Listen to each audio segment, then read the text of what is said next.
Reform UK has accused Vodafone of facilitating the invasion of Britain after it emerged that the company supplied free SIM cards that were given to channel migrants. Care for Calais' annual report shows that telecoms giant Vodafone gave 2,500 SIM cards to the refugee charity to hand out to those who arrived in the UK on small boats. The report also showed that the charity distributed the majority of the cards to occupants of the Wethersfield migrant camp in Essex. Well, joining me now is Reform UK spokesperson for Home Affairs, Zia Youssef. Now, Zia, thank you very much for joining me. Well, there you go. This is GB News Originals. I'm Emily Carver. Please do give this video a like and subscribe to our channel for more content like this. And do leave a comment. Let me know what you think. This afternoon. Now, you say that you'll actually bring in something called Palansky's law, making it a strict liability offence for people to perform any act that assists or encourages legal entry into the United Kingdom. So tell me more about that and why you feel so strongly that you feel that Vodafone are encouraging, as it were, this. Well, look, I think the British people are rightly outraged that a company of the size and scale of Vodafone is handing out SIM cards to military-aged men who they know are breaking into Britain. That is precisely what Vodafone have been doing. Thousands of these SIM cards. That is aiding and abetting illegal entry to Britain. That is putting British women and girls in danger. We know British women and girls have been raped, sadly, on all too regular occurrence by illegal migrants. Now, I wrote to the chief executive of Vodafone and to the whole board of directors. And as I said, number one, a reform government will bring in what we call Palansky's law. So that makes aiding and abetting illegal entry into the UK a strict liability offence. Now, what that means is a prosecutor does not have to prove intent.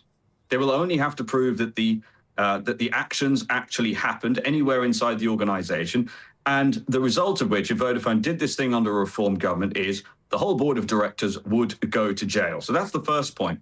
But yet we're not yet in government. So what I'm also telling them is that unless they cancel those SIM cards and assure the British public they will no longer take part in this outrageous act of aiding and abetting the invasion of this country, then a reform government will immediately review all of Vodafone's public contracts, of which there are many. And I'm also more than willing as Home Secretary to immediately exercising the powers the Home Secretary has under the Immigration Act 1971, all of the foreign nationals on the board of Vodafone, again, of which there are several, would have their visas revoked. They would be unable to enter the United Kingdom. The era of these gilded elites operating by their own rules and virtue signalling at the cost and immiserating hardworking British families will soon be over.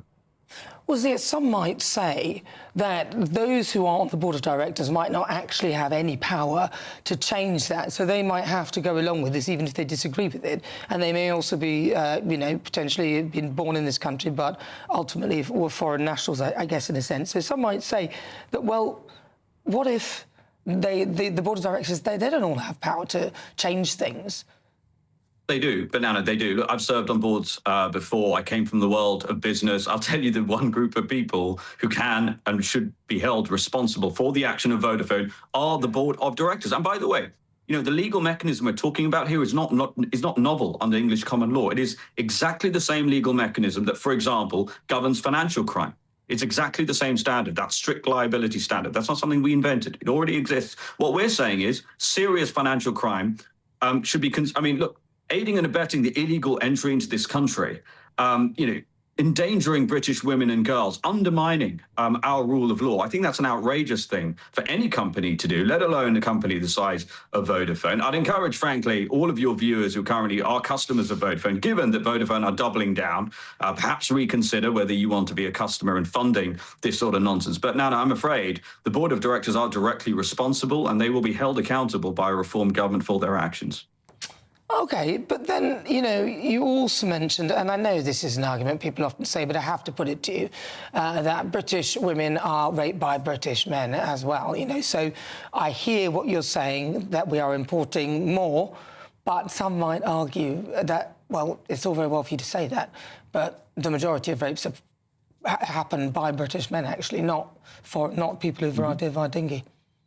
Yeah, so there's two responses to that. The first one is two words: per capita. Now, obviously, the governments, Tory and Labour governments, have done their best to hide data around crime and sex crimes in particular. But we know now, for example, this is MOJ data that we do now have thanks to investigative journalists. We know that, for example, Afghans are meaningfully, anywhere between 10 and 22 times more likely to be convicted of a sex crime than British nationals. And if you look at the nationalities of the people coming over in these boats, it is invariably nationalities which I'm afraid have a far higher per capita, i.e. per person, likelihood of committing sex offences. That's the first answer. The second part of the answer, Nana, is of course we know British people commit offences and sex offences too. But here's the point. The people committing the offences we're talking about should never have been allowed in the country. And therefore, every single one of those sex offences, those rapes, those murders, those thefts, every single one of those is directly downstream from Tory and Labour politicians being unwilling to secure our border. The corporate boardrooms under threat of jail time and the radical redefining of British border law. When a major British political movement openly threatens the board of directors of one of the world's largest telecommunications conglomerates with corporate review, revoked entry visas, and criminal imprisonment, you know the traditional rules of Westminster politics have been completely rewritten.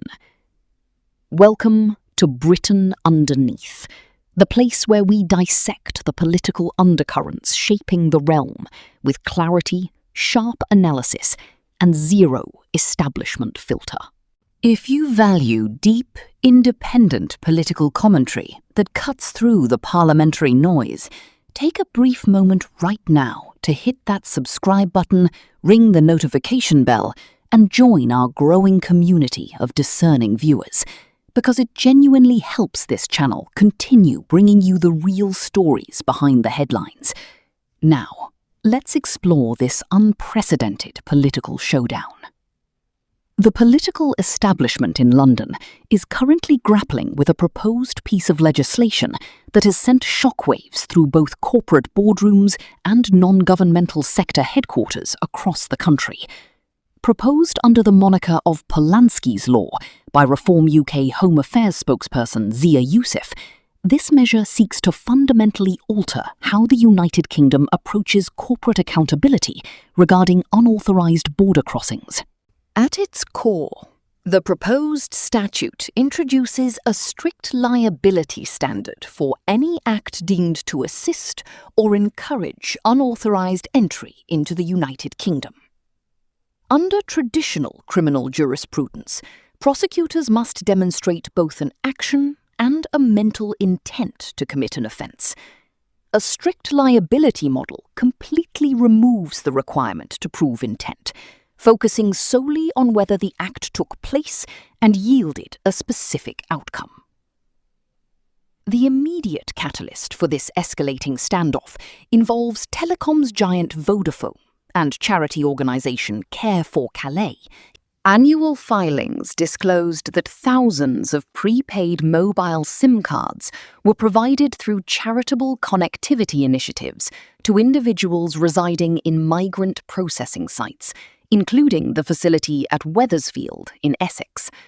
The political argument put forward by Reform UK asserts that providing mobile connectivity effectively facilitates unauthorised immigration networks, thereby aiding and abetting unlawful entry. The party leadership has taken the extraordinary step of writing directly to Chief Executive Margherita Della Valle and the entire board of directors, demanding an immediate termination of their charitable supply agreement with Care for Calais. Failure to comply under a theoretical future administration, they warn, would result in strict liability criminal prosecution, potential imprisonment for senior executives, the stripping of public contracts, and the potential revocation of foreign board members' entry visas. The humanitarian sector has similarly pushed back against the proposed legal standard. Organisations such as the Sanctuary Foundation argue that basic digital connectivity is a fundamental necessity for navigating complex statutory processing systems, attending mandatory legal hearings, and accessing essential care services.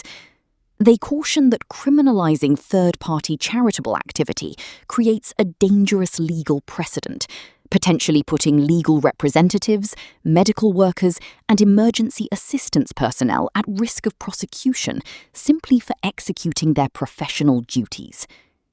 Yet, the political momentum behind such radical proposals reflects a broader shift in the national conversation surrounding sovereignty, corporate responsibility, and border enforcement. Proponents of strict liability corporate standards argue that multinational entities and non-profit organisations must be held to account if their institutional resources inadvertently bolster unapproved migratory routes.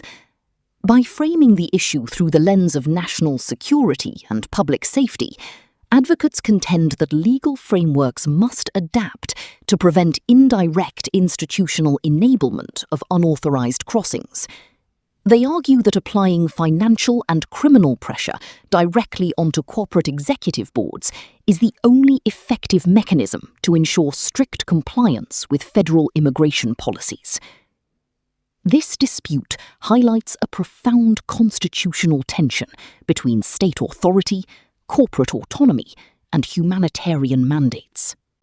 Can a nation-state legitimately hold corporate executives criminally liable for the downstream societal impacts of standard commercial or charitable activities?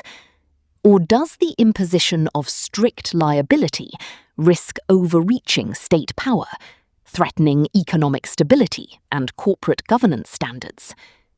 These questions are no longer purely theoretical exercises discussed in legal academics.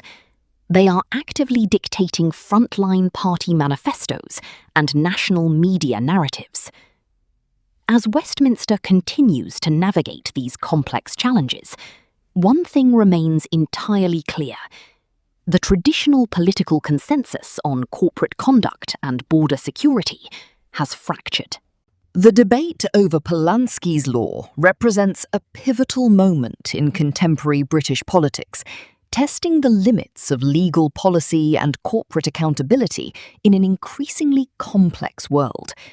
Take a breath, stay informed, and remember that navigating these layered national debates requires a commitment to looking beneath the surface. If you found this deep dive insightful, please take a second to hit the subscribe button. Your continuous support is what allows Britain Underneath to deliver balanced, independent, and high-standard analysis every single week. We would love to hear your thoughts in the comment section below, so join the conversation, stay curious, and make sure to return for our next breakdown as we continue to uncover the stories shaping the nation.